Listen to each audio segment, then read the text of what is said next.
the Indianness. And specifically, they're complaining that when they are at work, the people from India who are Brahmin and have, I don't know, some red tattoo on their forehead or something, are looking down at the people who are not Brahmin and treating them like shit. Because that's the way of India, is the caste system. The Brahmin are the elite class, and they have the right to shit on everybody else. And so they come to America not to leave that crap, but to bring their crap to the United States and reenact their shit in the United States. And it's not a problem, weirdly. It's not a problem for people in the United States.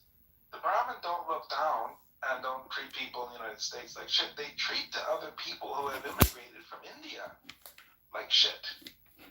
And it's the people who are leaving the country. Very often immigrants leave a country, and this will come as a shock, I know. If you're liberal in the audience, if you're left, if you voted for Kamala Harris, close your ears for a minute, because this is going to be really difficult for you to hear. It's really difficult for you to hear.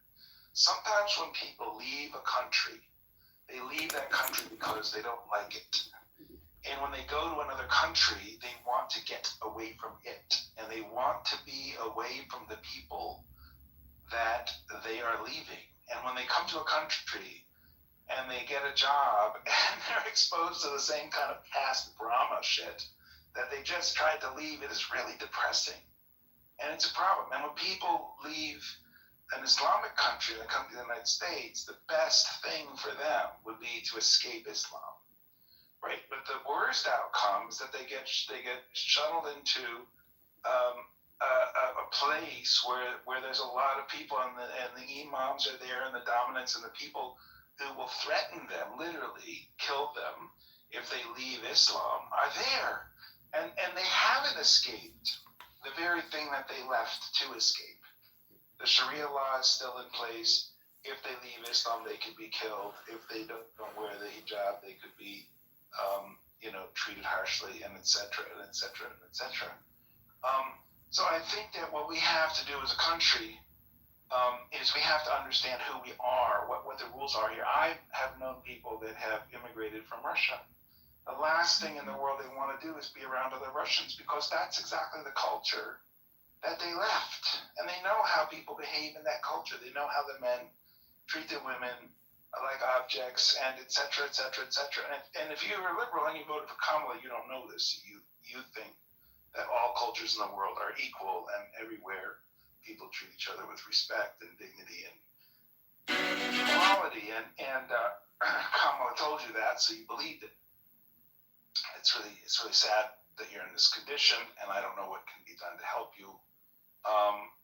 But look, reality is a bitch, and you have to appreciate that you are infinitely better off in the United States than you would be in an Islamic country. 1 minute, Benjamin. 1 minute. So Pro challenged me with this the other day, and he said, "Well, what about Malaysia? It's an Islamic country, and it's good." And it turns out that in Malaysia, if you draw pictures of the Prophet Muhammad, you can go to prison. If you blaspheme the Prophet Muhammad, you can go to prison. You don't have freedom of jack shit in Malaysia. Okay, so I just challenge anybody here to name an Islamic country that they would send their daughter to go live in. A country that they think has good laws on the books, laws that will protect their children. And I will show you a country that will kill your child if they are gay, if they blaspheme the Prophet Muhammad, if they have opinions about religion or politics. You just don't know, because you're so goddamn ignorant about the real world, and there's so little people can do to get through to you. Ranger knows that if you're a maintenance supervisor at a manufacturing facility and your machinery isn't working right, it's not. But Japan is far from the best country. Japan would be a goddamn shithole if it weren't for the United States. You know what Japan was doing? You know the kind of violence that Japan implemented on China? There's just a horrendous anti-civilization that was Japan before the United States got there. And fucking Canada can't defend itself against a ship full of rats. It's the United States that is creating anything that looks like civilization anywhere in the world. The reason Canada has a medical system is because it doesn't have to pay the cost of keeping the world safe for people who are atheists, who have ideas about religion, who criticize Muslim countries where the axiom is to America and kill the infidel because it's baked into their religion. Thank It's you, only Benjamin. America defending civilization. Thank you very much. I appreciate that. Charles, can you mute up? Can you mute up, please? Can you mute up, please? Yes, thank you. Charles and Daniela and Doctor are new on stage, but first is Dr. Francine. Dr. Francine Hardaway, it's always a pleasure to see you. You get a fresh five starting now. What would you like, Doctor? I talk about what Howard said. Please do. And what Scott said in response to what Howard said. And I just want to say that we, the people, not the government. That's something we always have to remember. And Benjamin, we have to remember it about Islamic states too. That not necessarily are the people a reflection of the government. You get what you get in a government. You either elect it or you don't elect it, depending on what your political system is. But your government still doesn't necessarily reflect your wishes or your desires or the way you would like to see yourself as people.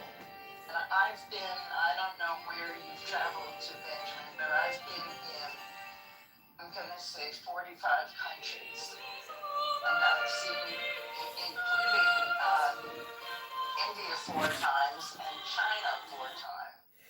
And I've seen Malaysia. And so there are a lot of these countries where I've actually been there. And, you know, the only thing that I can say is that in every country, no matter what the government, the people are pretty nice. I've always been able to strike up relationships with, you know, real people, no matter what the religion of the country actually is. So I'm an optimist. I guess that's it. You can call me a liberal. I call myself a centrist. Good Shabbos. Definitely not. Never mind. I'm not going to start that discussion. Thank you, everybody. Who's next? Doctor, good morning. Welcome to the show. You have a fresh five starting now. What would you like to talk about, Doctor? Thank you. Just really quick in response to Benjamin. The data shows otherwise. People escape tyranny, but when they come to this country, they gravitate toward their own. They build family businesses as opposed to becoming entrepreneurial in the sense that they're escaping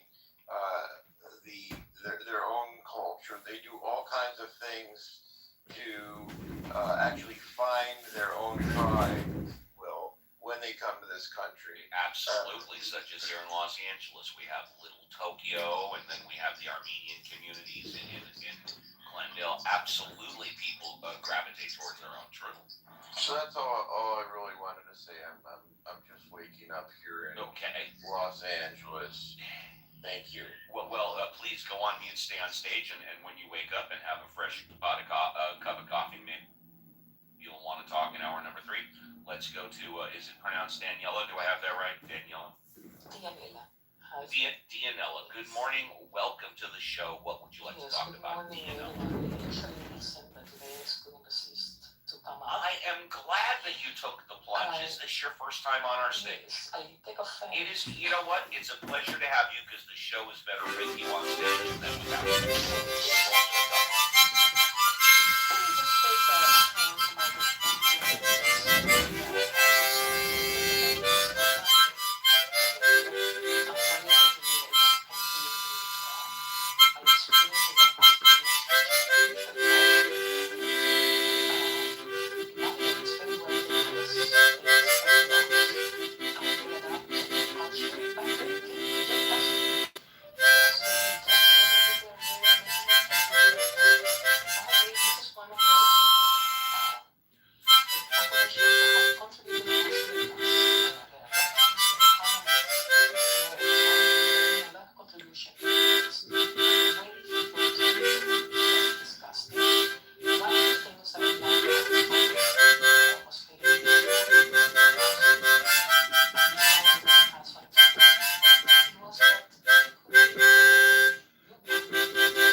have emphasis.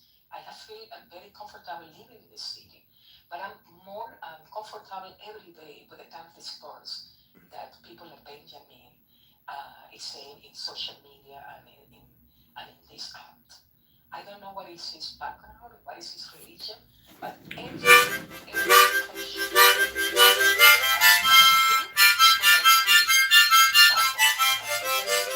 I don't understand, but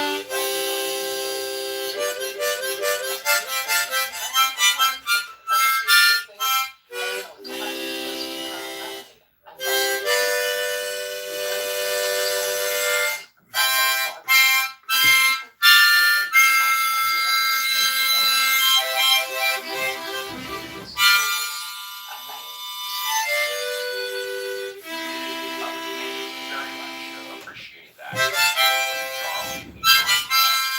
Like,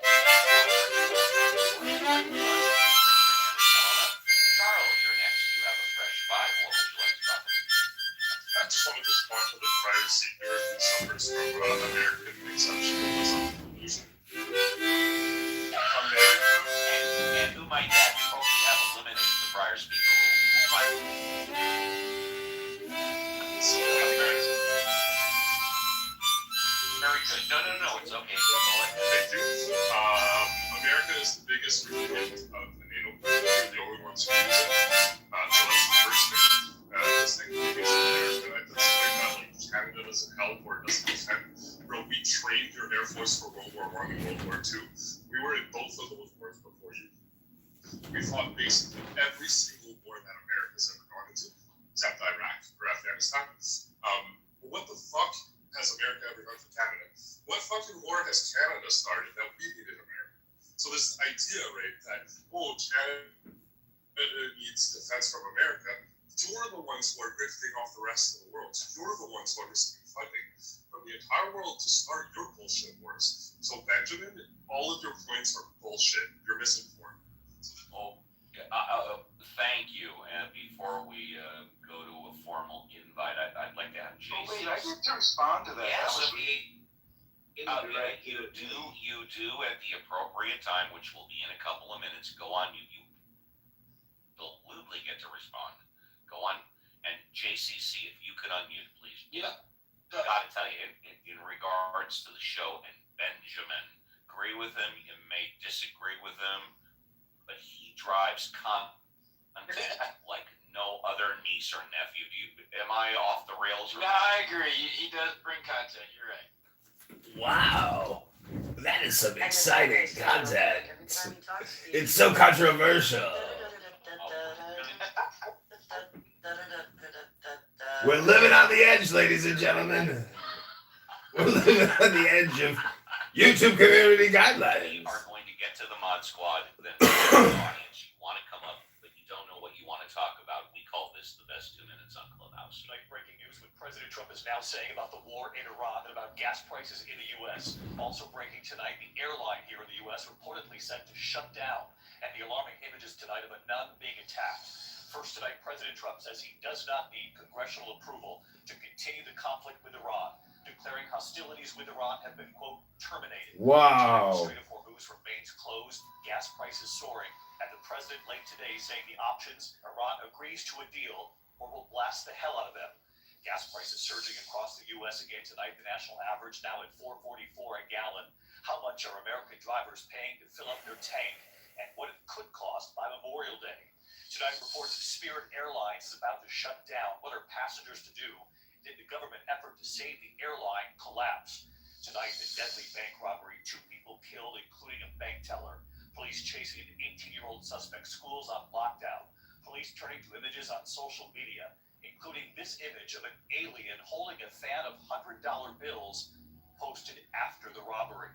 Tonight, the disturbing video showing a nun attacked on the street, shoved from behind and knocked down. The suspect then kicking her while she's on the ground.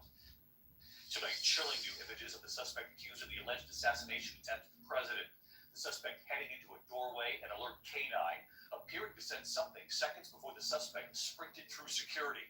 And the video tonight showing him casing the hotel hours before the attack. Tonight, inside Cuba, the massive May Day demonstrations as President Trump increases pressure with sanctions against the Cuban government. Gas now costing up to $40 a gallon there. What are the Cuban people saying? Matt Rivers in Cuba tonight. Here in New York City, news tonight on that deadly home explosion as the NYPD was answering the call. Officers thrown from the front door. There is a major Just 2 to 6 months. plane crash in Texas. The images coming in, 5 people dead. Tonight, the images of a suspect attempting a daring escape from police, dangling from underneath this bridge. The big news tonight involving those famous eaglets. Many answering the call to help save them. Tonight, Fucking the moron. decision is in. Jesus New names Christ. taking flight. And if you're in the audience and you'd like to come up, we encourage you to do so. We'll get to Benjamin in a couple of minutes. For those of you that didn't hear yesterday, thousands of Americans across the country took part in a coordinated, quote, no work, no school, no shopping, close quote, protest on May Day, marking one of the largest labor demonstrations targeting wealth inequality, labor rights, and Jesus Christ, that's leadership. Eliminate the text over, you fucking moron. protests in corporate headquarters, rallies in major cities, and even schools in some districts due to teacher participation. Organizers say this is just the beginning, with long-term plans aimed at building momentum towards a nationwide general strike. We'll go to the Mod Squad, and then, as promised, Benjamin. JCC, thank you for doing the heavy lifting. Would you like to contribute at this time, or are you good? Yeah, I'm pretty good, but I just want to say, yeah, that's why that dude climbed that bridge in D.C. yesterday, because the May Day strikes. Thank you. Alfonso, who's normally with his family. Alfonso, would you like to contribute at this time, or are you good? Alfonso, once, twice, 3 times. He's with the fan band. Give him a hug and a kiss on the cheek from their Uncle Steve. Violet, would you like to contribute at this time, or are you good? Well, one of the other things I've been thinking about recently is the impact of social media, not so much on a societal level, but on people's personal lives. Like, I was thinking about it because when I share stuff on Facebook and or Instagram, I know it's not appearing very high in my friends' feeds. You know, it's going to be like 200 posts down because I'm not playing the engagement game with Facebook and Instagram. I'm not posting 3 times a day. I'm not commenting, liking or disliking 500 comments. So the algorithms are saying, oh, well, you know, you're not being a good girl and participating like we want you to. So we're going to put you low on people's feeds. And I mean, I don't know about others, but as somebody who's not trying to be a creator or make their living on social media platforms, I hate that. I just want to share pictures with my friends or like little songs or links or whatever, and I know that they're not seeing it a lot of the time. Even the ones that use their Facebook regularly, and then there's a percentage of your friends who don't use the Facebook regularly or whatever, but those algorithms drive me crazy to use it on a personal level, and I kind of wonder if other people feel that way too. Because it's one thing if you're trying to make your living that way to have a certain amount of engagement. I mean, you have to put in the work in your job to make money. I understand that. But as somebody who just wants to share a little something with friends and they're never going to see it because, like I said, the Facebook or Instagram algorithms have decided that I'm, not playing along, it drives me crazy. Like I said, I was just wondering if other people feel that way on a personal level when it's not meant to be a promotion for their business or their podcast or whatever else, that they get like no responses to their posts because it's not playing along with the system. Thank you, Violet. And last but not least for the Mod Squad is Reverend Scott. Reverend Scott, would you like to contribute at this time, or are you good? Reverend Scott, once, twice, 3 times. Okay. We'll go to Benjamin. Oh, okay, very good. Thank you very much. Shayna is new on stage, but before we go to Shayna, as promised, Benjamin. Benjamin, you get a fresh 5. Well, I want to donate all 5 minutes to a young woman named Noor Al-Maleki. Now, your audience, because they're Kamala voters, are kept in this ignorant box where they don't know about Noor Amaleki. And bless their hearts, people who think that it's just so great to go to other countries and just not know what's going on in those countries. So I just want to read for 60 seconds about Noor Amaleki. Link is in the way. People who say that I only bring bullshit, I also bring receipts. So thank you very much. As a reminder, we do have a 60-second read rule here, which is still in effect. So anybody can read for maximum 60 seconds. Growing up, Amaleki was expected to cook, clean, and help take care of younger siblings. Following this, Amaleki began to move in and out. The father disapproved of her non-Muslim style of dress. Her father sent her to Iraq to marry an older cousin, but she flew back to Arizona in 2008 and began dating someone of her own choosing. On October 20, 2009, Amaleki was assisting her boyfriend's mother with translation at an office of the Arizona Department of Economic Security in Peoria. Outside the office, her father, Falel, struck them with his vehicle, causing a brain bleed, partial paralysis, and other injuries in the case of Amaleki. Then slipped into a collision and injured her boyfriend's mother, including fracturing her pelvis. Falel did not stop and render aid, nor did he call for help. Following the damage, doctors performed surgery, and to make a long story short, she contracted an illness and died. Now, Amaleki is just one of about 5,000 women who are killed every year in honor killings. And these honor killings, link is in the description, happen in countries as varied as Bangladesh, Brazil, Canada, Ecuador, Egypt, India, Iran, Iraq, Israel, Italy, Jordan, Morocco, Pakistan, Sweden, Syria, Turkey, Uganda, United Kingdom, and the United States. Now, these are almost all associated with certain Middle Eastern ideologies and religions. And the point is, they don't stay there. When they come to the United States, they bring this ideology of honor killing with them. And women are largely the targets of Islamic honor killings. And when you're Kamala Harris and vote for women, people like Dr. Francine, who think that they're supporting women's rights when they support Islam, they're just so profoundly ignorant and misguided. When you support Islam, you are supporting violence towards women. And you need to understand what you're doing.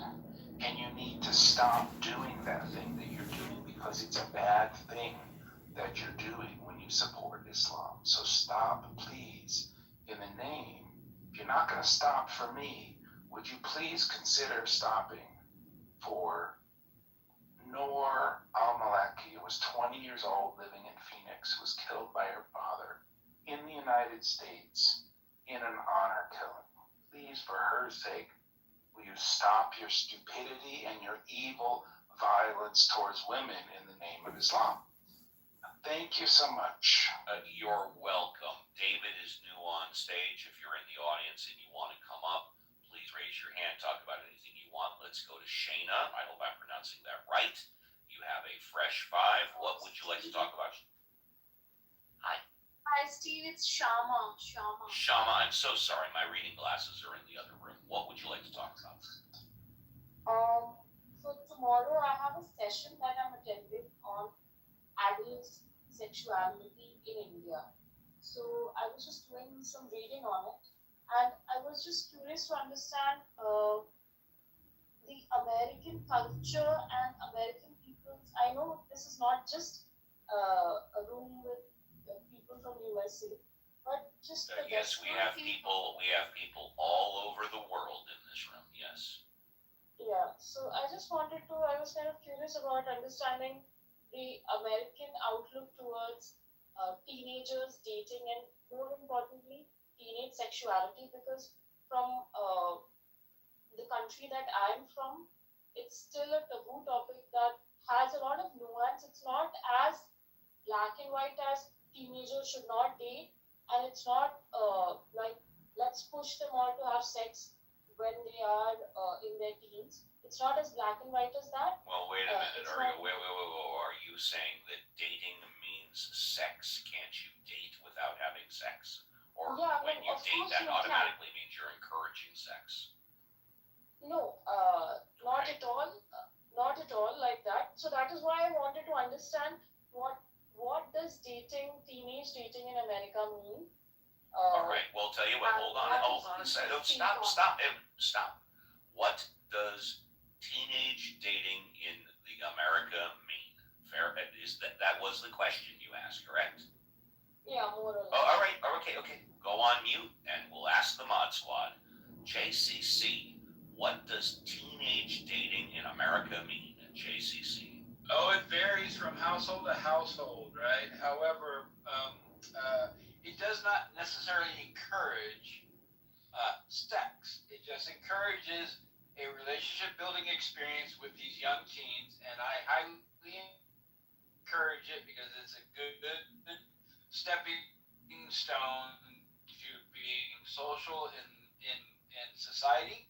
And if you are implicating your teen in protecting sexual activity, and that would be the safe way to do it. And definitely do not educate your child to not force the other, and for the other not No, to using AI be to forced. That's critique very important, and to be versus yourself, propaganda in summers like they said. and not to give in to something you're not wanting to do. Good And definitely shows. protection. Alfonso, you maybe with the fam bam. Alfonso, are you there? Going once, going twice. Let's go to Violet. And Violet, I think you have a one or two teenage daughters, don't you? Yeah, 16 and nearly 13 respectively. There you go. What does teenage dating in America mean to you?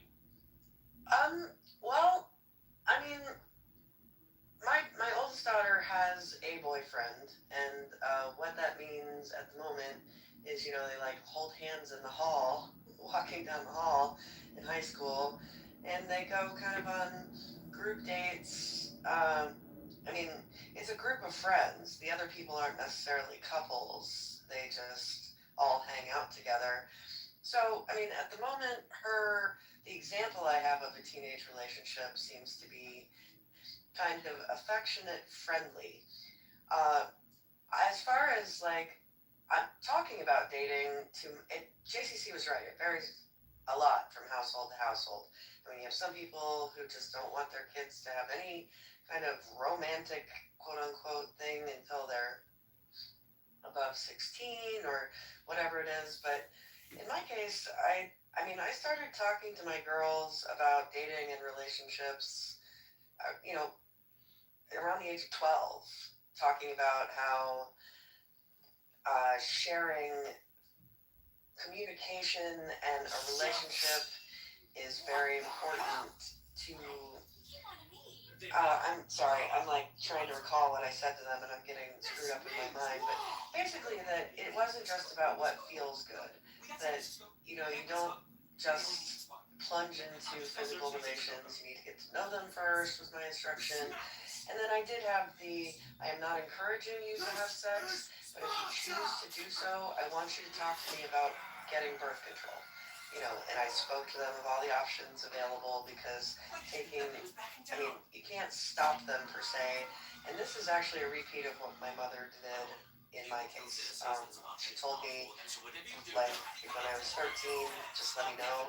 When I lost my virginity to my high school sweetheart at 16, I went to my mother. I told her, we've decided to start doing this. I need you to take me to the doctor. And she did without saying anything or any judgment. And that's what I would do if one of my daughters approached me, at least on the outside. On the inside, I'd probably be like, panicking and needing straight jack.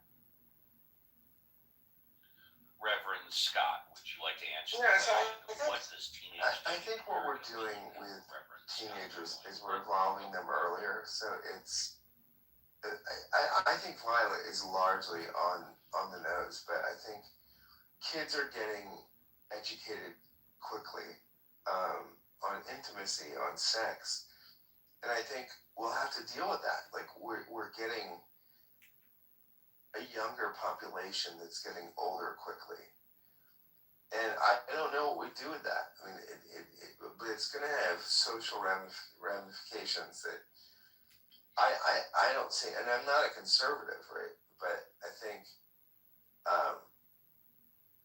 we've got to put some brakes on something. I don't know where we put it, but that's what I would say. And for me, both of my children are in their 30s, but I distinctly remember I have a son and a daughter. I specifically endorsed any time they asked a question about anything, I would never respond by saying, "You're not old enough to have that discussion."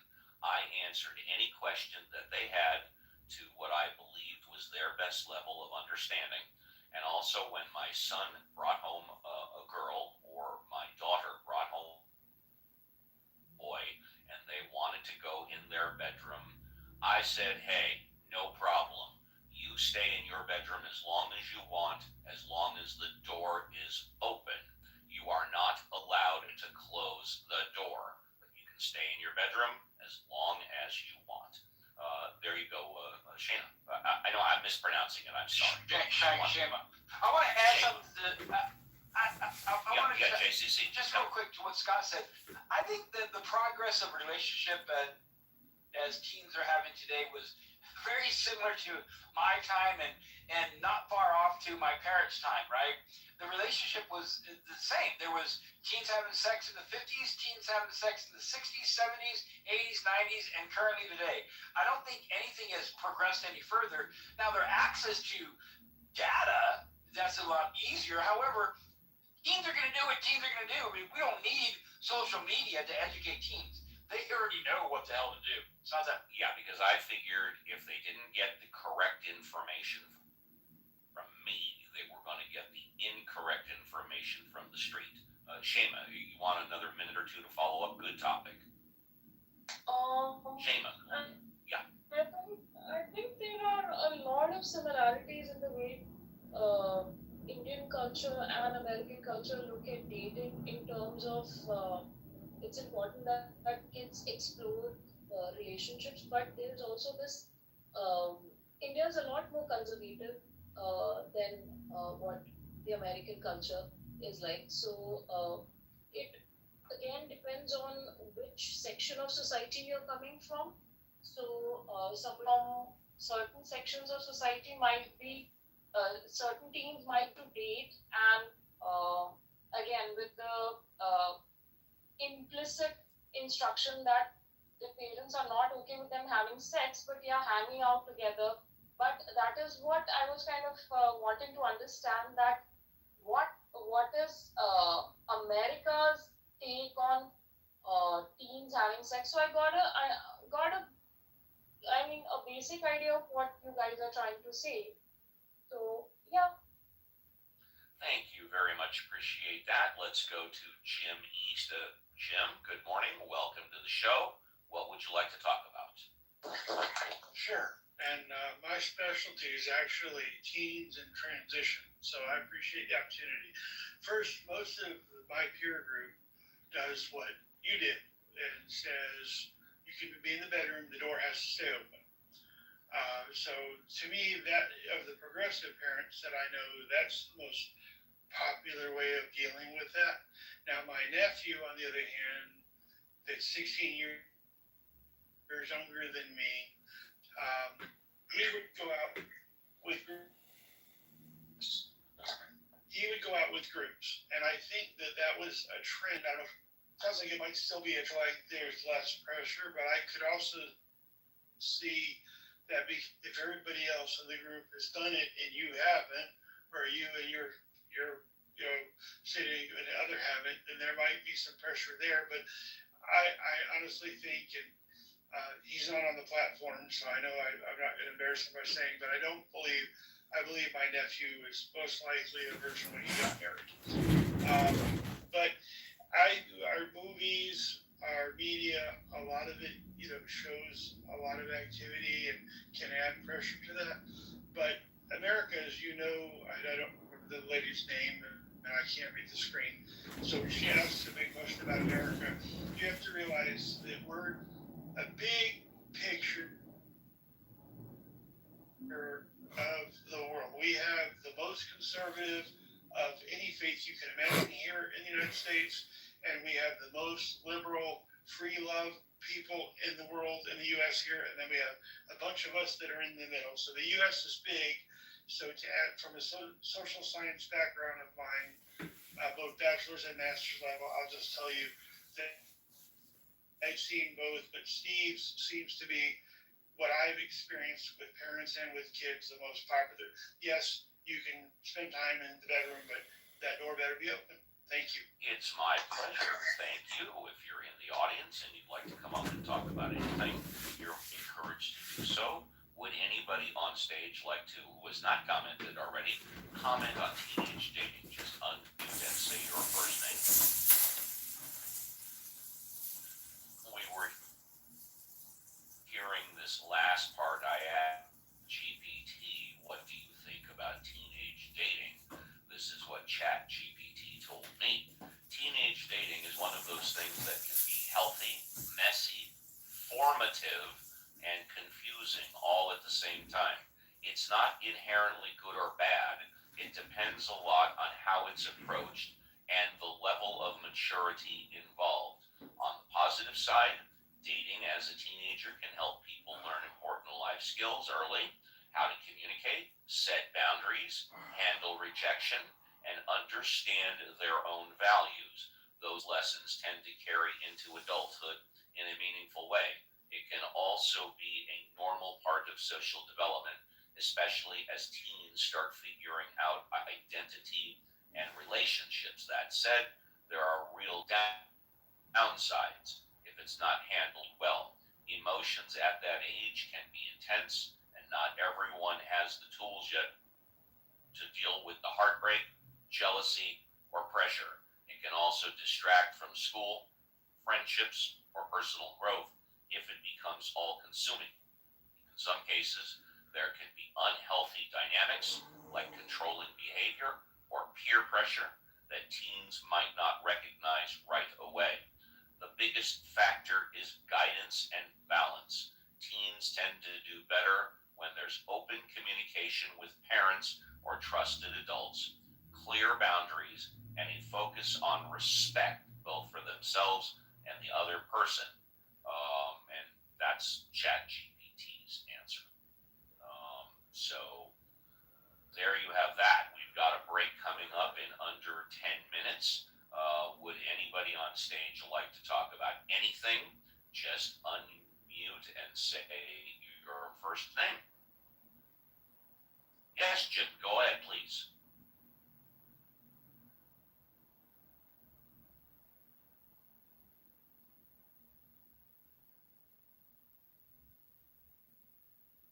That would be Benjamin, yes.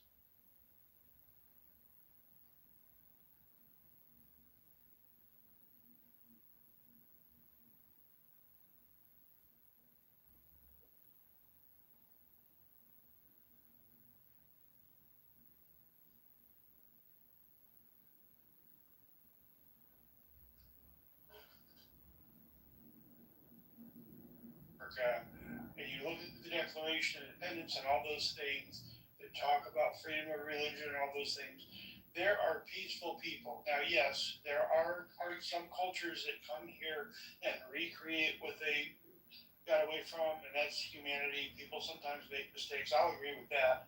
There's parts of Miami that are Little Havana, and you're like, why? Or Little Haiti, you're like, why? What did you do? Why were you thinking? And yes, a lot of family businesses. You have to kind of figure, especially if you look at Old West movies, when people came from other places, they were the stranger, they were the other, they weren't always welcome.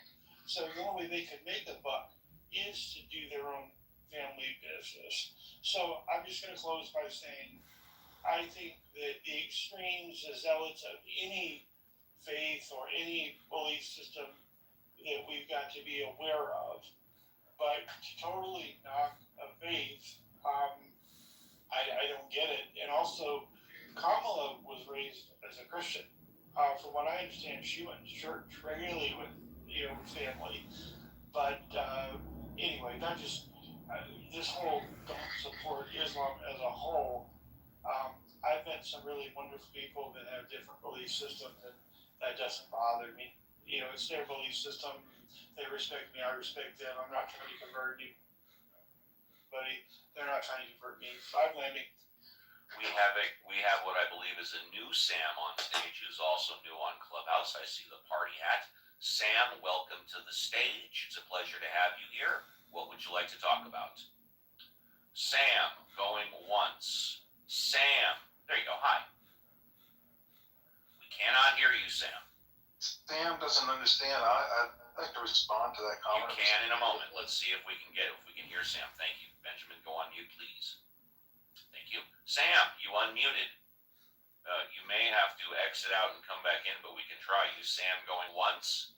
Sam going twice. Okay, Sam is having some technical difficulties. Benjamin, let's see. No, let's go ahead. Let's go ahead and have you respond. Take 3 minutes. 3 minutes. Go ahead. Yeah, sure.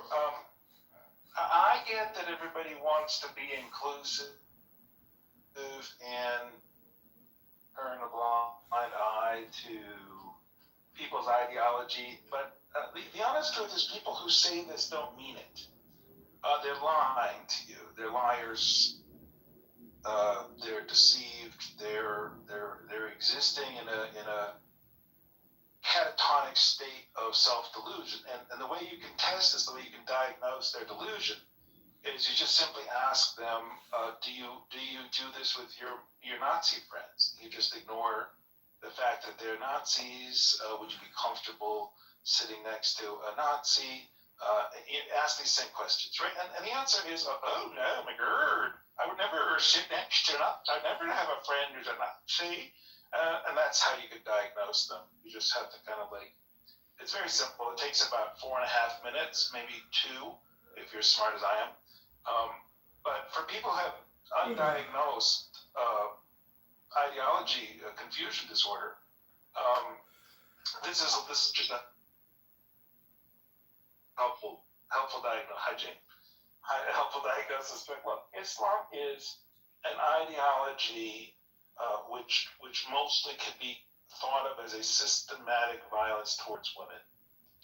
And if you need the evidence, the numbers, the female genital mutilation statistics, I can help you with all of this. I can Google for you if your Googler is broken. But if you just think you can sit next to somebody who is promoting Islam like Kamala Harris does, Imam Dami, who swore himself in on a stack of Qurans, does, and not understand that what you're supporting is a system of violence towards women, then you are just you're just kind of like an intellectual turd. So to speak. All right, you have made your point perfectly clear. Thank you. Let's try. Let's. I said 3 minutes. You'll have a fresh 5 in hour number 3. Let's try Sam again. Sam, are you there? Sam going once. Sam going twice. Sam sold. We'll give Sam one more chance in hour number 3. Let's go to Jane, who's new on stage. Jane, good morning. It's a pleasure to see you on stage. What would you like to talk about, Jane? I'm good for now, Steve. Just listening. Oh, you got it. Okay, cool. Well, let's see. We were talking about I wanted to say real quick, I don't know why this is bugging me so much, but I did not vote for Kamala Harris. I voted for Jill Stein of the Green Party.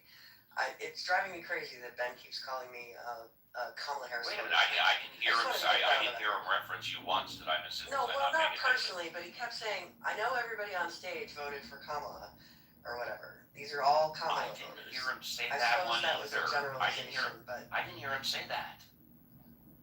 okay. Well, I just wish to declare that I voted for Jill Stein since, you know, your And political I identity. voted for the Libertarian candidate. But Whoever the hell to that was. Ben's point, though, I mean, I think his point is these are pluralist votes, right?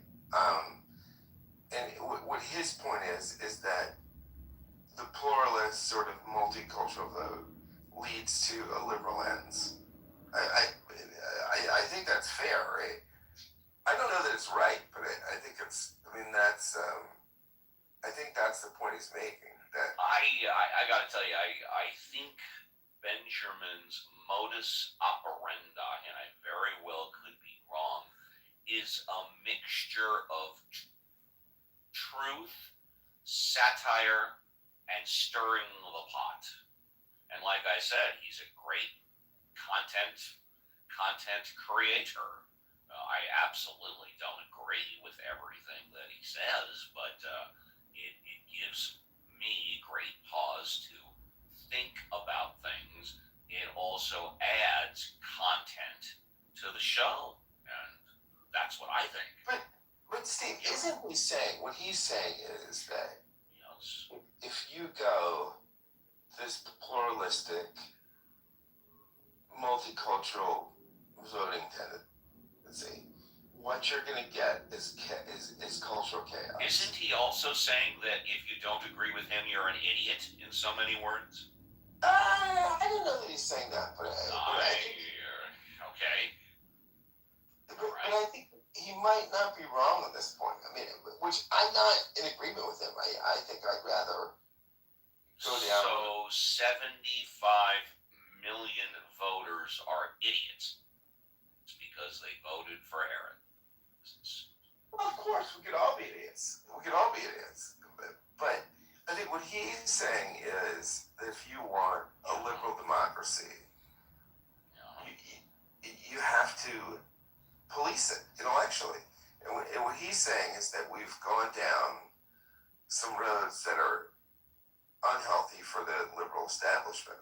And yeah, I mean, I think he's not wrong. Well, I'll give you this, and then we'll take the break. I don't think the extreme on any side is healthy.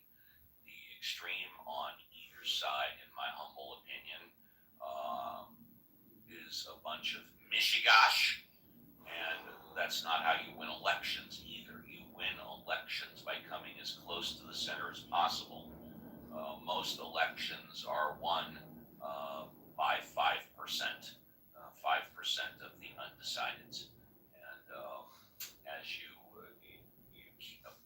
if you're at the extreme of either side, it becomes more difficult to win an election. And with that, we are done. 2 hours in the tank, 1 hour left.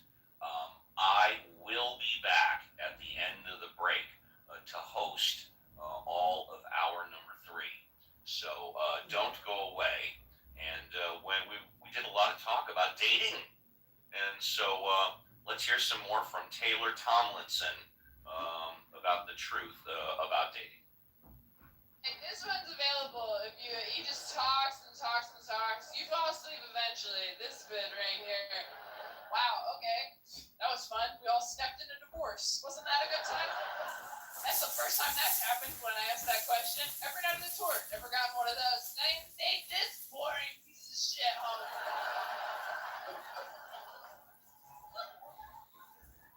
Alright, this last one. What we got?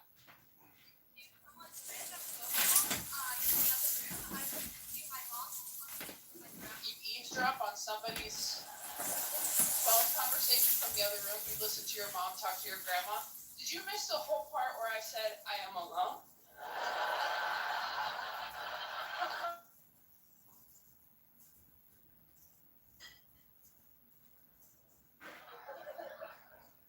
Have you tried falling asleep to the sound of people who love you in the other room?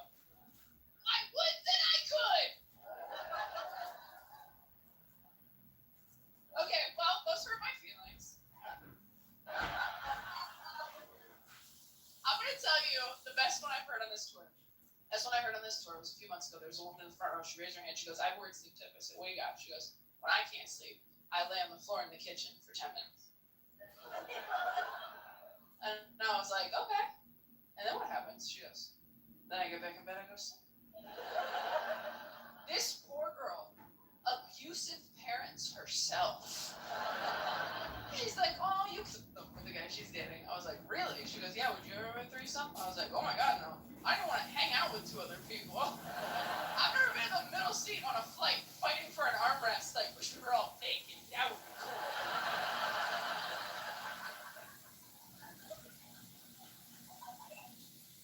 I don't even think I could date an extrovert again. I dated an extrovert once. We moved in together. The first week we lived together, he's like, "Hey, what if we had some people over?" I was like, "Look, if you don't want to be with me, just say so." You want to have people over? Over what? My dead body? If you're an extrovert, you're in love with an introvert, you gotta understand, asking us to invite people over is like asking us to do anal. Watch our face change. Like, I'm sorry, is it your birthday? Seems like a big ask for a random Tuesday. I live alone now. It's incredible. I fall asleep in the middle of the bed like a boy king, just like, "Good night, Joffrey." It's fantastic. I eat all the food I buy. Every grocery I buy goes near, goes bad. That's power, DC.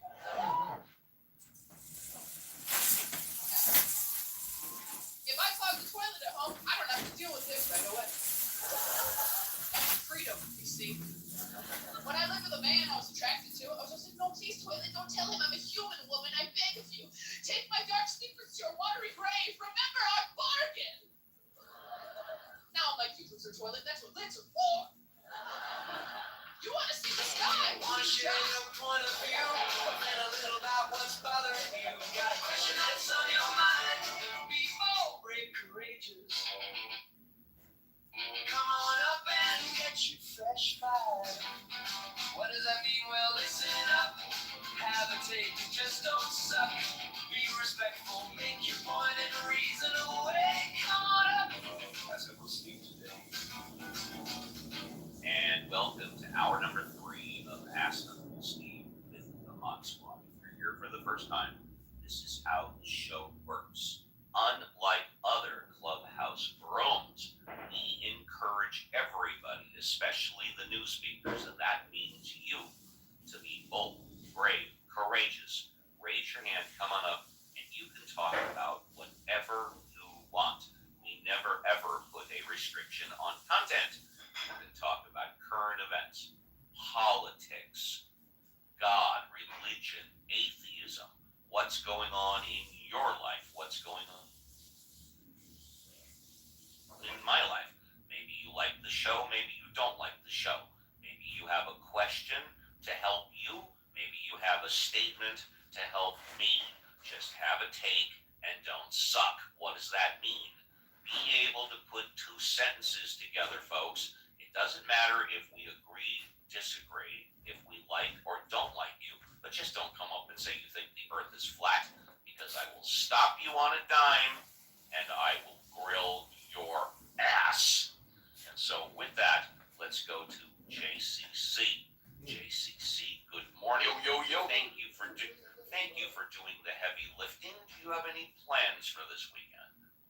Yeah, man, it's a busy weekend. We got a recital. My daughter's performing at 1 o'clock, 2 p.m. today, Central Standard Time, and then prom night, folks, 2026 prom. I'm helping her right now. I did an errand. I went out to get some black ribbon. She's making her own corsage, so I'm highly involved in her activity. I'm going to take pictures of her and her boyfriend at either a Japanese tea garden or a local museum here that has a very nice landscape area. So, yeah, busy Saturday for today. And so, yeah. So, JCC, if you don't mind me asking, did you say you have to be home by a certain time? Yeah, I'm pretty flexible. She has like a 1 a.m. curfew where we're at. Okay. So, yeah. Thank you for that. Let's see if Alfonso, he's been with the Fam Bam pretty much all show. Alfonso, are you there? Going once, twice, 3 times? There you go. Alfonso, good morning. Thank you for doing the heavy lifting. Would would you like a fresh five, or would you like to talk about what's going on this weekend, or anything else? No, I'm okay. I'm busy with my kids, so I won't be able to chime in much. You got it. No problem at all. Let's go to Violet. Violet, is it prom night where you are? Not for my girls, but it's date night for me. There you go. Well, what are you doing this weekend for date night? Tonight, my husband and I are gonna go to a place in our area called The Works. It's kind of a grown-up arcade with like skee ball and 10-pin bowling and our old-style arcade games, but it's a bar. And they're having a cover band tonight. I forget their name, but they cover like 90s alternative. So, it's kind of like if my husband and I had dated in high school, this was the kind of concert we would have gone to. Exactly. So, we're meeting, I got several other couples, high school friends of his, actually. So it's kind of a group occasion. And I'm trying to decide whether I want to go with a skirt and my knee-high boots because I want to look cute. Yes. Or actually be comfortable and warm in pants and a cute t-shirt or a cute sweater. Right, exactly. Now, how many other couples are you going with? I believe two. There might be three others, but the third couple, their schedule seemed really, they weren't sure. Right. So, and I presume you guys are meeting around dinner time or so? yeah, we're going to eat. They serve food there too, so we're gonna meet around 7 and eat, and the show's supposed to start around 9. We're gonna. They have really good food there too. Yeah. Now I'm assuming because it's kind of like a bar grill entertainment thing, you guys are going to do separate checks for each couples. Is that correct? Yeah. Good decision. Yeah. So we're gonna have a good time. I can actually still play skee ball to a degree. I mean, I can't really aim, but I can roll the ball up that little alley. And the last time I did it, I actually managed to hit like the high score thing like 4 times. So I got like 500 tickets for my daughters to exchange at the arcade counter on that one game. It was a fluke. That's never happened again, but it was fun. Reverend Scott, I see you're on the phone. Are you on the phone, Reverend Scott? Looks like. Faggot, Scott. He is on the phone. Okay. If you're in the audience, you want to come up, please do. Let's go to Doctor. He's next. Doctor, good to talk to you again. Did you want to talk about anything for a fresh five, or do you want to talk about what you're doing this weekend, or have you had that I still coffee? need to get that coffee, Steve, but thank you so much. No problem. And I'm gonna mispronounce it. Is it Shama? Shama? Did I get that right? Shama. I'm so sorry. Please forgive me. It's on you now. You have a fresh five. You can talk about whatever you want. I saw the movie Michael, and You mean with John Travolta? With John Travolta? no, the one with Jafar Jackson, Michael. Oh, that is with Jermaine Jackson's son, Yeah. who plays Michael Jafar Jackson. Yes. That's what I said. Okay. How was it? I liked it. I heard it made over 90 million in its first weekend, which was last weekend. Yes. Yeah, but the only thing I felt was the story felt incomplete. I mean, I don't know since I'm from a different country, so whatever I know is from popular culture. But I felt I also wondered where Janet Jackson was, where the rest of the siblings were, and it showed Michael in the best of the light, and I know it's just a 1.5 hour movie, so you can't show his whole life story, but it was just all the best parts of his life and how he came out of his father's influence. Yes. So I was just wondering, shouldn't there be more nuance than that? But that aside, I thought Jafar was spectacular as Michael, and Yes. I loved his moves, I loved the music, that part I really enjoyed. Thank you very much. Let's go to RM. RM, you're new on stage. Good morning. Thank you for joining us. up a fresh five. What would you like to talk about? Good morning, Steve. How are you? Do you care? I want to ask you a question. See that, everybody? Yeah, go ahead. Please ask me anything you want. Okay. Have you been travel out the United States? And Yeah, the answer is yes. I have traveled out of the United States many times. okay, can you give us or tell us and share with us which country it was the bad experience and the country it was good experience? Okay, well, let's see. Which country did I have a bad experience in? Well, I wouldn't say it was bad, but when I went to France, I find that when the French find out that you're from the United States, now then again, this was decades ago. I haven't been to France in a while, but I really like the way that the French treated me and my wife at the time. Now, as opposed to that, right around the same time, I went to Italy. I went to Europe for 2.5 weeks. In Italy, they treated us like family. Oh, okay.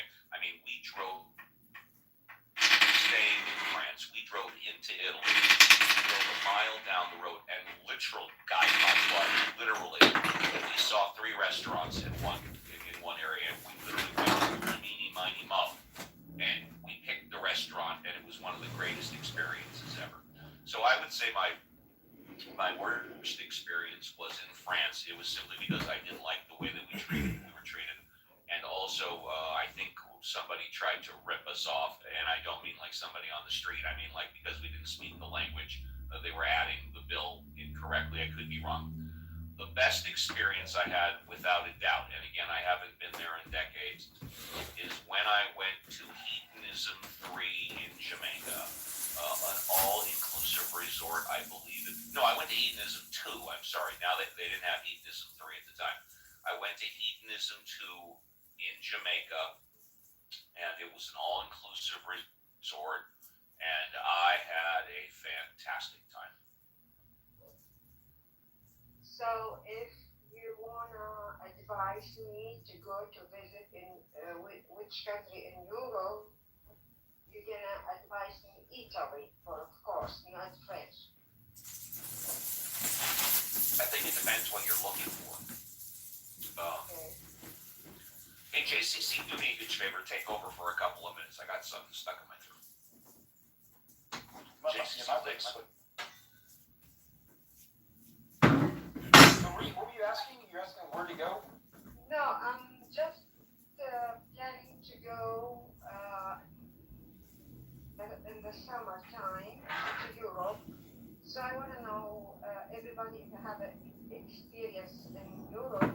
Anybody that have been in Europe, in which country, and what's happened with you have a good time, people friendly, you was racist, you was treating you as family, or I mean, I'd like to hear from everyone if somebody been in Europe before. Yeah, me personally, I have not been to Europe. I do hope that someday soon I can go. I open it to anybody on the stage who wants to add in to help Reem with her travel. I can try. Yeah. Paula, Yes, is that correct? Paula? Yeah. Welcome to the stage. How are you? Thank you. You have some Very European travel? Well, I am a European. I traveled around the world. Actually, I also lived for 7 years in India. And I lived in the US as well, but I'm actually Italian, so obviously I'm a little bit biased. But of course. Of course, yes. Well, Italy is a nice place. I mean, even if I still say myself, I mean, I'm obviously, like I said, I'm biased, but it is a very pretty place. It has practically the best of both worlds, nature-wise and monuments. So you have 90% of the UNESCO sites in Italy. So you can visit historical cities like Rome. That's where I live, where I come from. You can go to Florence, you can go to Venice, you can go to Milan, you can go to Sicily, or you can also explore places that are not the usual tourist attractions like Umbria, or maybe you can go to Trentino Alto Adige and experience the mountains there, which are spectacular. And the food is probably the thing that makes the difference compared to the rest of Europe. Having said that, the food is very good in Spain. It's also very good in France. But again, the Italian cuisine is a notch up, I would say. You can visit other places in Europe that are very interesting. You can go to United Kingdom. I don't know if you've ever been there. You can visit Spain. Spain is very nice as well. I like Scandinavia. I really like Scandinavia because it's so different from what I'm used to. Or even the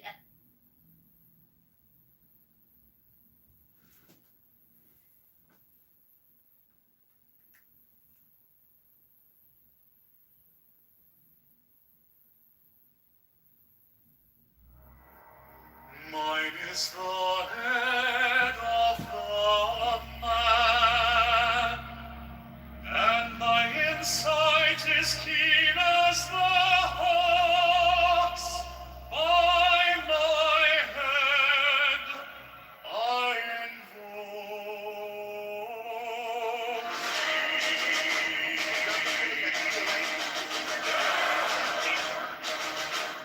I am the only begotten child of my father and mother. My father is dead.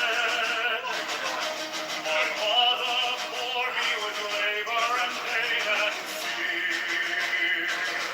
By my body I invoke thee. About me shine the diamonds of radiance light and pure. By their brightness I invoke thee. Mine is the red triangle reverse, the sign given of none save it be of thee, O Lord. By the Lamb and I invoke thee. Mine is the garment of my soul, with gold the flashing of thy light I wear. By my robe I invoke thee. Mine is the sign of the prophets and time. By the sign I invoke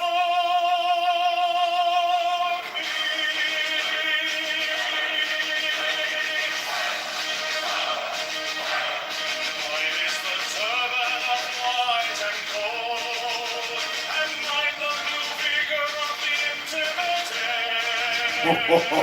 Right, that was the moment. Oh no.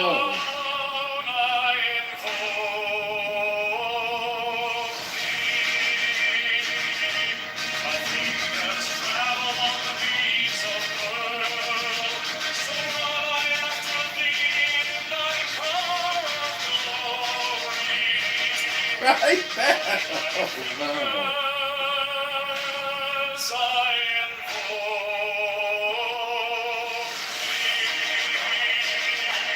I bear the wand of double power in the voice of the Master. Oh god.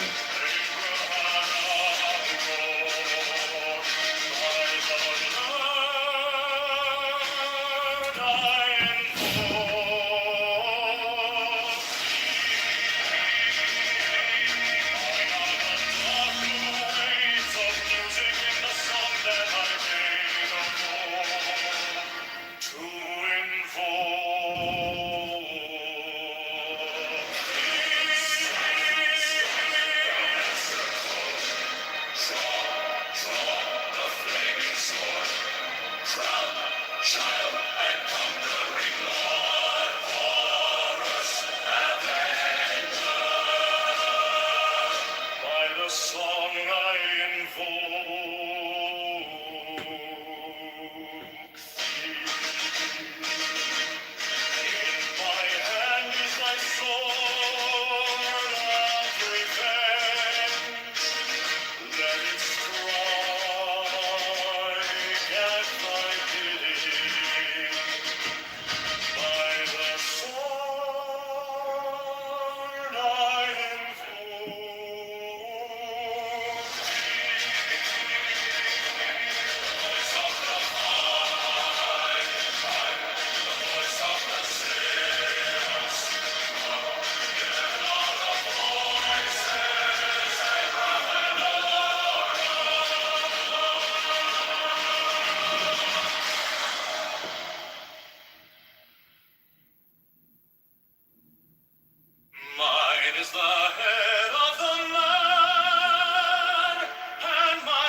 calling you straight. The diamonds of radiance, white and pure.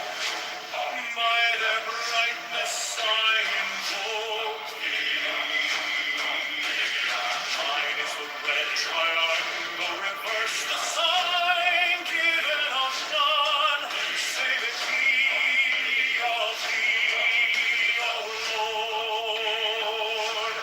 By the Lamed I invoke thee. Mine is the garment of white, sown with gold, the flashing of day that I wear. By my robe I invoke thee. Mine is the sign of a prophet and Typhoon. By the sign I invoke thee. Mine is the turban of white and gold, and mine the blue figure of the intermediate. By my crown I invoke thee. My fingers tremble on the beat of her, so run I after thee in thy car of glory. By my fingers I invoke thee. Mine are the wand of double power in the voice of the Master. Abracadabra. By the word I invoke thee. Mine are the dark blue waves of music in the song that I made on a wall to invoke thee.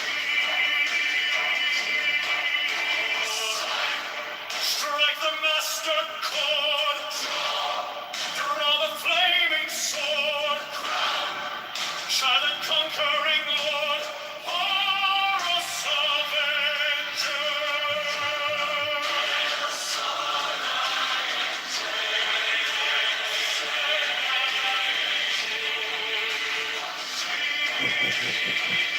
In my hand is thy sword of revenge. Strike in thy sleeve. By the sword I invoke thee. Voice of the five, the voice of the six, 11 are the voices. Abracadabra.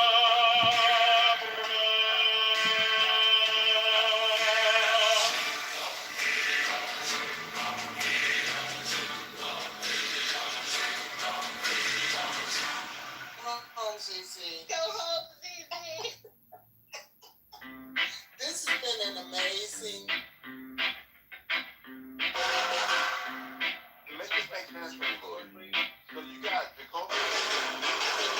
Mine is the head of the man, and my insight is keen as the hawks. By my head I invoked it. I am the only begotten child of my father and mother. My father is dead. My mother bore me with labor and pain and fear. By my body I invoke thee.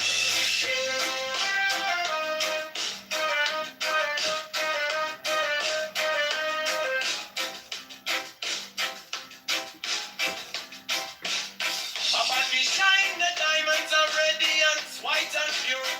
By their brightness I invoke thee. Mine is the red triangle, reverse the sign given of none. Save it be of thee, O Lord. By the Lord I invoke thee.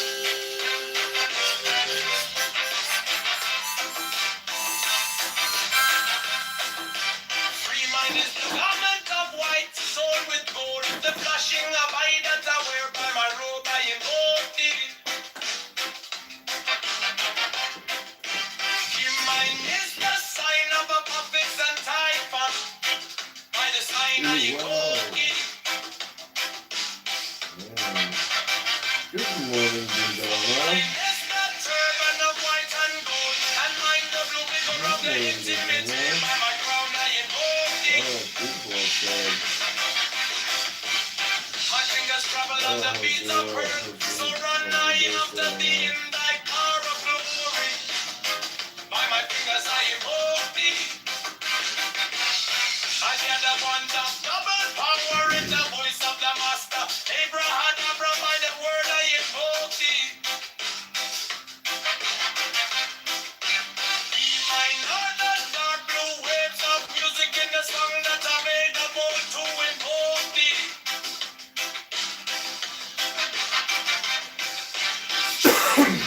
Your master chord, draw the flaming sword. Triumph and conquering Lord. Horus, avenger, by the song I invoke thee.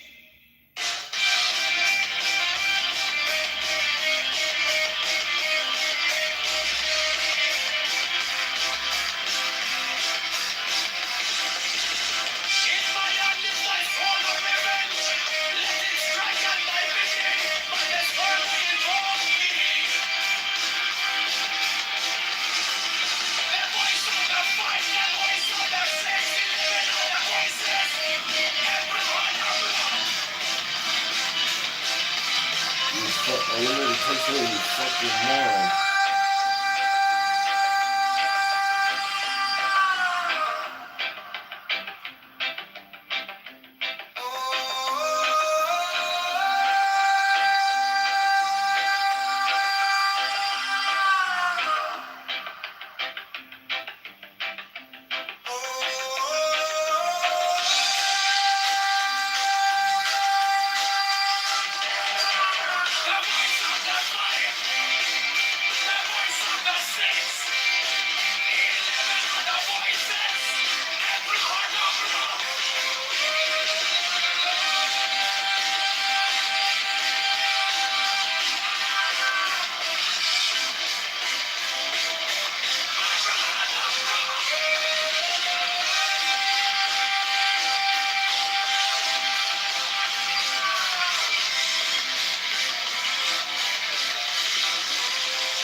Mine is the head of the man and my insight is keen as the heart.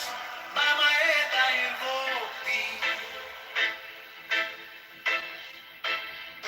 I am the only begotten child of my father and mother. My father is dead. My mother bore me with labor and pain and fear. By my body I invoke thee.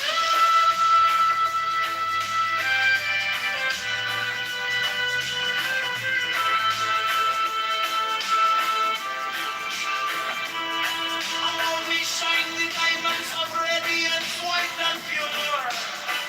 By the brightness I invoke thee.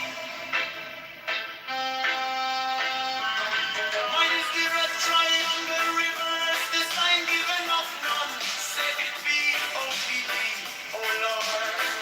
By the Lamb and I invoke thee.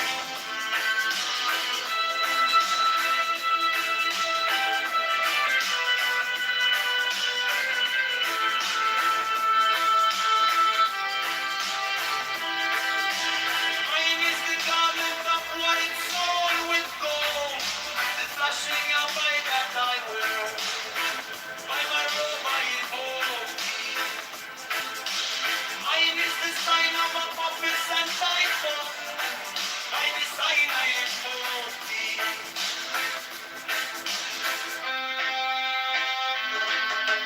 Mine is the turban of white and gold, and mine the blue vicar at the enmity there. By my crown I invoke thee. My fingers travel on the beats of pearl, so run I after thee in thy car of glory. By my fingers I invoke thee. For that the one of double power in the voice of the master. Abraham, by the word I invoke thee. Hey, mine heart the dark blue waves of music in the sun that I made the Fucking world to moron. invoke thee.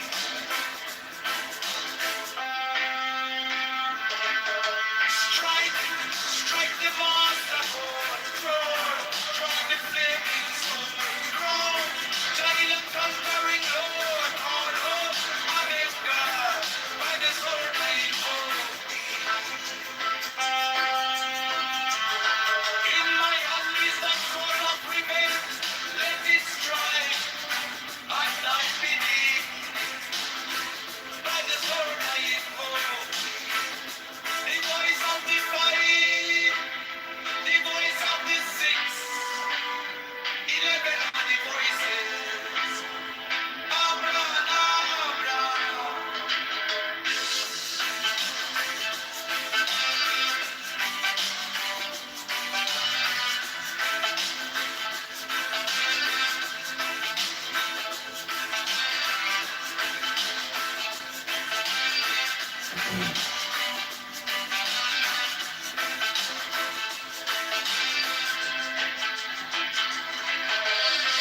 of the man, and my insight is keen as the ox. By my head I go.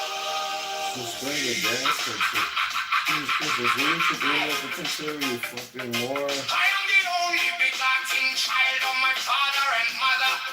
My father is dead.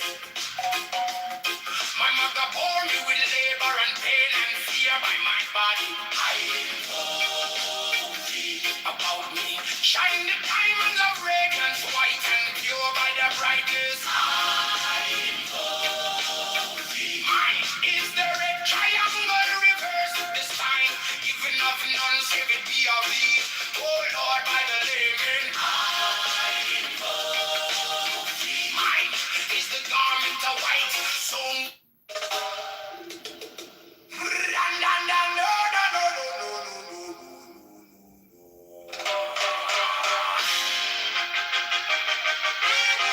Mine is the head of the man, and my insight is keen as the ox. By my head I invoke thee.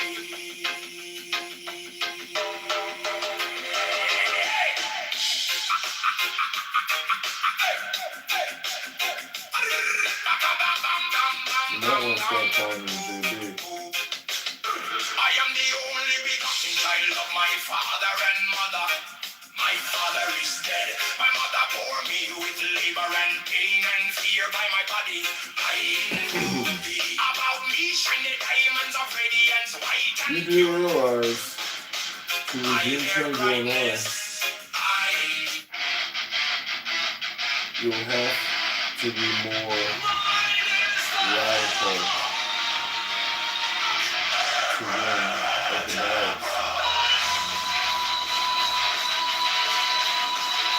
Hi, fam. Hey, fam. Just a little advice. Since the polls,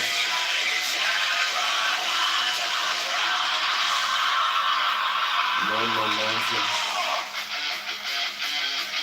You might want to stop expecting to. You do realize you'll have to be more radical to win the battle.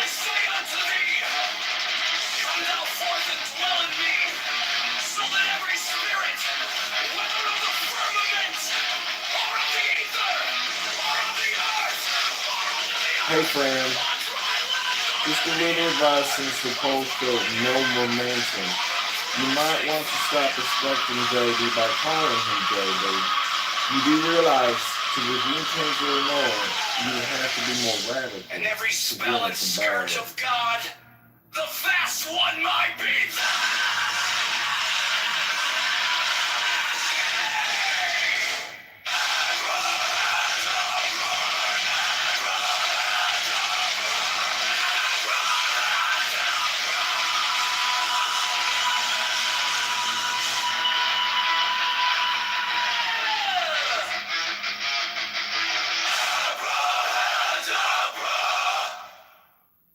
Mine is the head of the Hey friend, just a little advice since the polls show no momentum. You might want to stop expecting JB by calling him JB. You do realize to redeem change, you will have to be more radical to win the battle.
at each abracadabra remaining in the sign, the invocation concludes. Therefore I say unto thee, come thou forth and dwell in me, so that every spirit, whether of the firmament, or of the ether, or of the earth, or under the earth, on dry land, or in the water, of whirling air, or of rushing fire, and every spell and scourge of God, the vast one, might be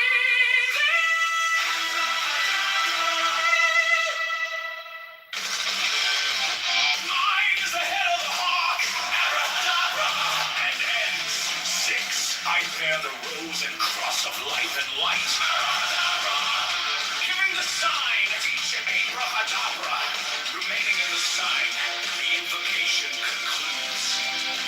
Therefore I say unto thee, come thou forth and dwell in me, so that every spirit, whether of the firmament, or of the ether, or of the earth, or under the earth, on dry land, or in the water, of whirling air, or of rushing fire, and every spell and scourge of God, the vast one, might be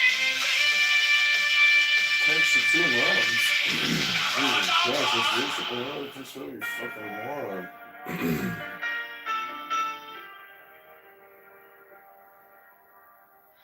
You came like dawn in my hands, soft but stronger than I knew.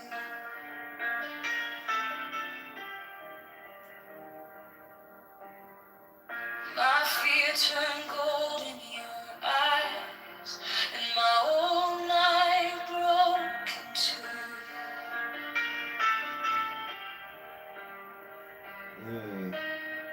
I was lost in the noise, now I'm learning how to stay close to your quiet light. Brain signs. Middle of the day, stop thinking, let it fall.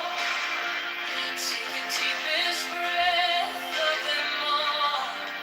Hold it close.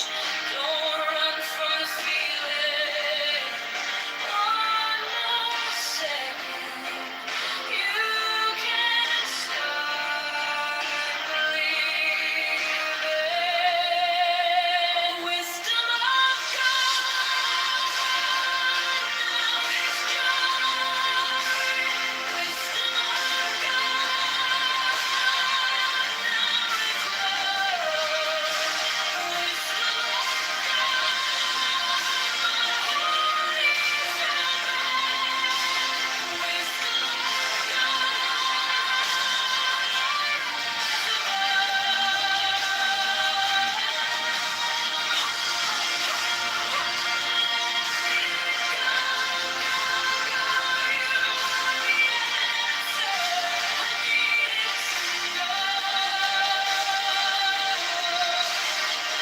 Your touch is a steady rain on the dust of who I was.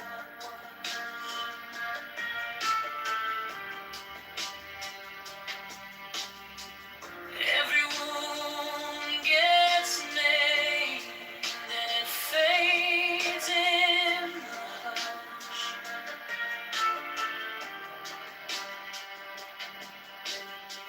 I don't need 1,000 signs when your name is in my chest. One deep breath, one brave step, and the rest can be blessed. Stop thinking, let it fall. Take the deepest breath of them all. Hold it close. Don't run from the feeling. One more second, you can start believing. Wisdom of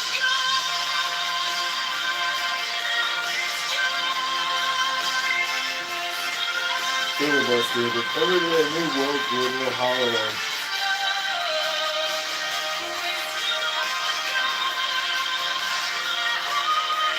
Filibuster hypnosis. If we're doing New York, we don't know. We need to figure it. Contact us and junk here.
Stay near if I break.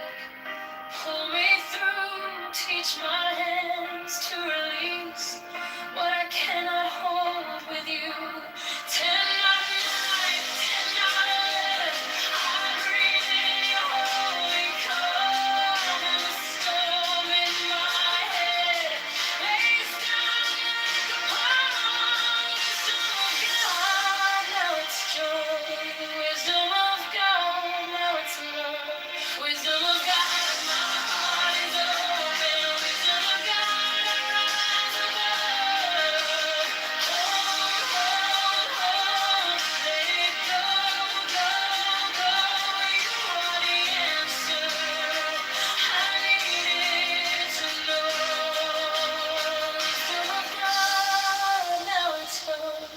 Wisdom of God, I'm yours alone.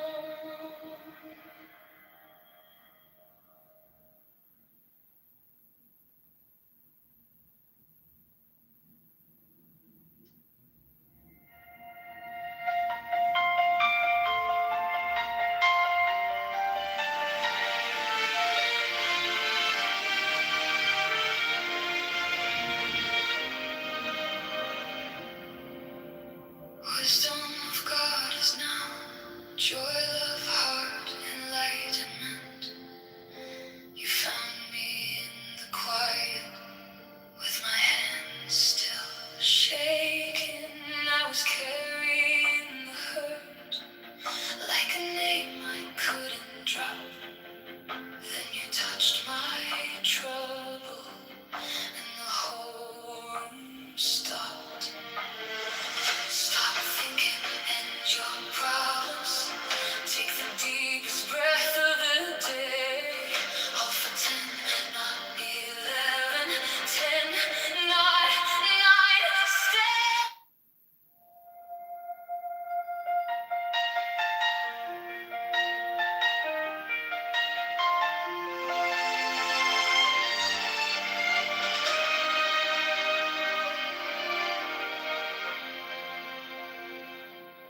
Wisdom of God is now joy, love, heart, enlightenment. You found me in the quiet with my hands still shaking. I was carrying the hurt like a name I couldn't drop. Then you touched my trouble and the whole room stopped. Stop thinking and your problems. Take the deepest breath of the day. Hold for 10, not 11. 10, not 9. Stay.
Can anybody say who's actually in, who are the other two people that are in that picture? This image on my PTR is Ayaan Hirsi Ali. She's a beautiful woman from Somalia, and she has said everything about Islam that I have ever said and more.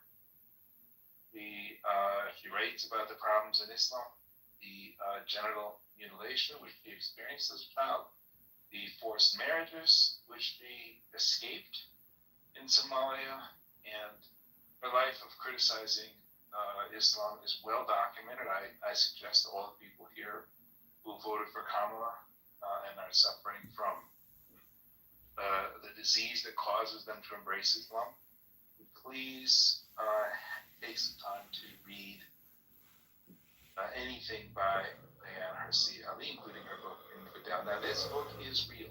You can get it. 30 seconds. You can get it in Amazon. You can get it anywhere else. And she will tell you everything that I have been saying. And she will do it from behind this beautiful dark skin that she owns. So all of the people who are losing their shirts or calling me racist because apparently my skin color is not the right color. If you need to hear from somebody whose skin color is this beautiful shade of bronze, feel free. And if you need to hear it from a woman, this is a 2-for-1 package. You get to hear it from a woman who has this beautiful face. And that will fix you. If you can just take the time to spend 15 minutes with Ayaan Hirsi Ali, you will be fixed. You'll be straight. You'll never vote for Kamala Harris again. Everything about your life will be better. Thank you so much. Thank you. First class escort to the VIP. Let's go to, am I pronouncing it right? Paola? Paula, would you like to say goodbye? Yes, of course. Goodbye, everybody. It's been a real pleasure to be in your room again, Uncle Steve. And I will come next time for sure. Thank you very much. Next time is tomorrow. Can't wait to see you. First class escort to the VIP. Jim East, would you like to say goodbye? Jim East, would you like to say goodbye? Jim East going once. Jim East going twice. Jim East, you get the stretcher ride. Oh, let's bring him up to say goodbye. Jim East, raise your hand. We'll bring you up because you caught it at the last moment. Jim East, this is the chance to raise your hand. Jim East going once. Jim East going twice. I don't see him raising his hand. Okay. Let's go to Violet. Violet, would you like to say goodbye? Goodbye. It's been a great show today, Steve. I'm going to party as hard as I can tonight. Have a great time tonight. Have a great time tonight, yes. And I will see you tomorrow morning.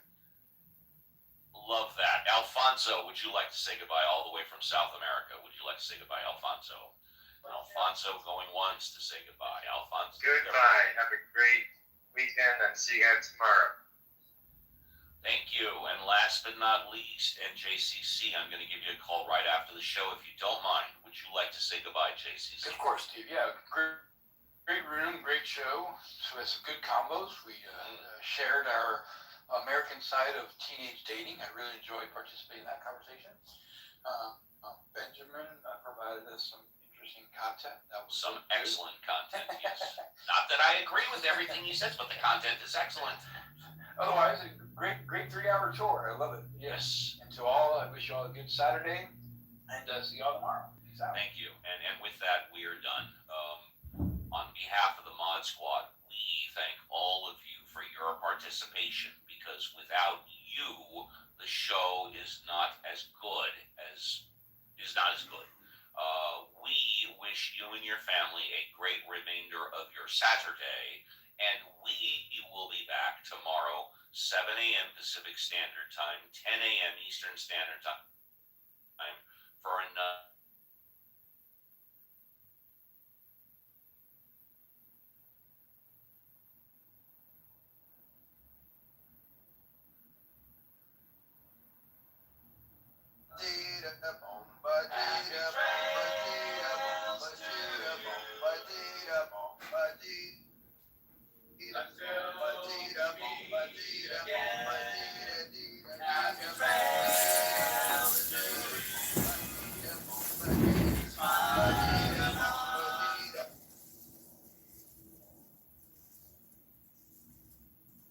Controversial as funding for immigration enforcement. And that's why actually today there was a statement from Delta Airlines calling on provisions to make this a permanent thing and not tie these together. Well, Julia, how long could it take for them to rehire all of those TSA workers? What's the timeline there? Could some jackass that fucking has to like. There's always some asshole who doesn't have to do anything. All they have to do is be stupid. They don't have to do anything. Like, you could sit here and put all this effort into that Draco, and it takes one fucking idiot to fuck it all up. Oh, yeah, it's like what's that all cost? Oh, like something like he didn't do anything to contribute to my room. Didn't do anything to like bring up a point or an argument or any of that. Yeah. Just fucking complained like a little bitch. It's weird, man. I don't get it. It's what Christ said. People are fascinated with stupidity. Even the elect will be deceived. That's what he said. Even quote unquote people who believe in Christ will be deceived. We know this. We were told this. So it's not a shock to see it. No, it's not. Not a shock. Now you get all the fucking African nigger Israelites on this fucking app together, right? Not that I'm racist, dude, but they seem to be pretty proud of how fucking stupid and ignorant they are. You know, you get them together, right? And they start doing the Torah. What do you think that's like? I just wish a Jew would come in here and Mark's not in here and just listen to his conversation, how it goes. Because Mark's going to send for him quickly. Very quickly, he's going to send for them. Like, I attack all of them. These Jews are so dirty with our text, saying that the people who brought the New Testament are making stuff up. He didn't read, Jesus didn't know anything about the Greek, yada, yada, yada. Bro, I'm done. Like, this is an inmate read. Like, it's, no. The gloves are coming off every single time. Because by the time it's all said and done, what they're going to tell me is, after I give them the facts and the information, all they're going to tell me is, well, we're just going to follow our tradition. Yeah, because you're carnal-minded, like your own scripture says about you. I don't have an issue against like tradition, but I mean, the tradition isn't. It's not the same though. Like the point is like you have a difference in opinion, as you put it, right? Pre-Christ, how Jewish, how it's functioning, right? And then afterwards, it's functionally different. When you have to go into your synagogue at like, what is it, like 150, 200 AD, and you're in your synagogue, and Christianity's on the rise, and you're like, okay, Isaiah 53 admitted from synagogue, no more, because it's completely fucking embarrassing to our religion. Imagine that. Yeah, the Muslims. And the Muslims want to take the Jewish interpretation of Isaiah 53, but they don't believe it at all. They can never accept it. They can never accept their interpretation of that verse, ever. That all the nations are going to be saved. Dude, the nation of Islam is a bunch of fucking chumps anyway. I don't know why you think they have any like real horse and like they don't have a horse in the fucking race, dude. Listen, like if you notice my argument earlier, right? They pick and choose when Muhammad's like it's this book that appeared out of fucking nowhere with this civilization, right? But then they pick and choose at how it fucking overlaps with like the prior civilization before it, and Aramaic and all this shit.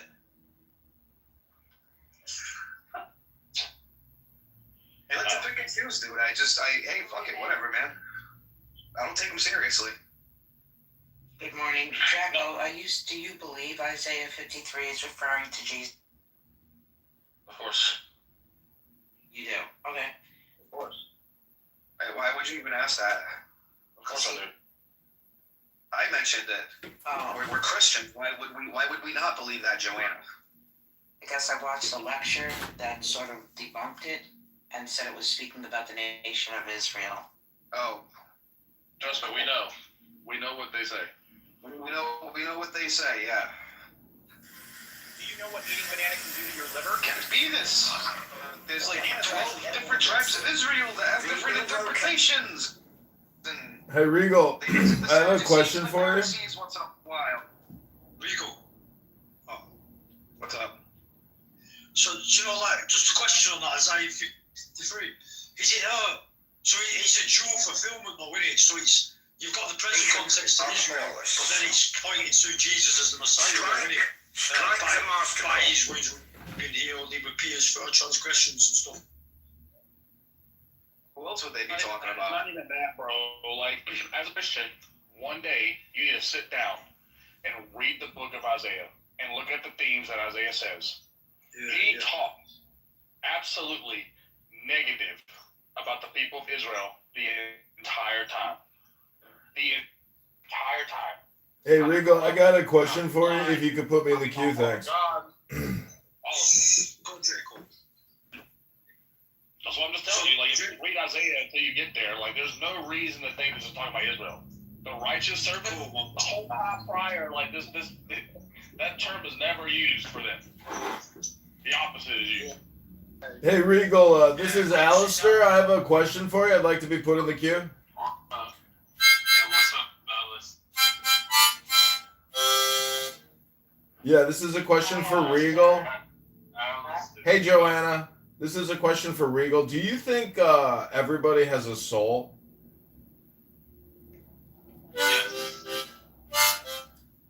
I'm asking Regal here. No, not everybody has a soul. There are people who are atheists. They don't believe in souls. They don't believe that they have one. So by proxy of that, they don't have a soul. Okay, so when you referred to the Hebrew Israelites as N-words, do you think a Christian should refer to other people as N-words?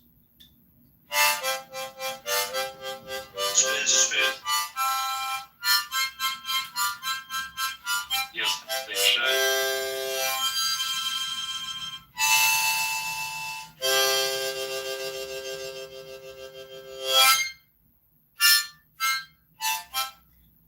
Well, I'm just trying to, point out that I don't think